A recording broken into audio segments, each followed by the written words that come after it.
Mas pinalakas ng Police Regional Office 5 sa pamumuno ni Police Brigadier General Erosito N. Miranda, Regional Director, ang pagpapatupad ng seguridad kaugnay ng patuloy na pagdaraos ng Rodeo Festival sa Masbate.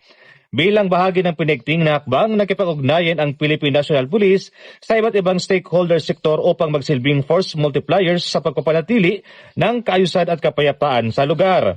Kabilang dito ang pagkipagtulungan sa mga lokal na pamahalaan, volunteer groups at iba pang katuwang sa seguridad.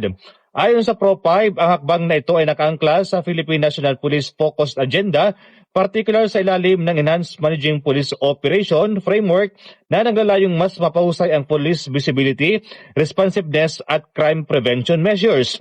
Tiniyak naman ng Pro5 na manatiling alerto ang kanilang mga tauhan sa buong panahon ng selebrasyon upang masiguro ang kaligtasan ng mga residente at turista na dumadalo sa nasabing festival.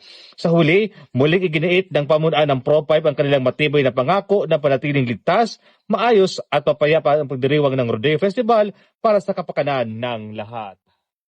Mula dito sa Bicol Region, ako po si Police Staff Sergeant Bert Polito P. Lubentino Jr.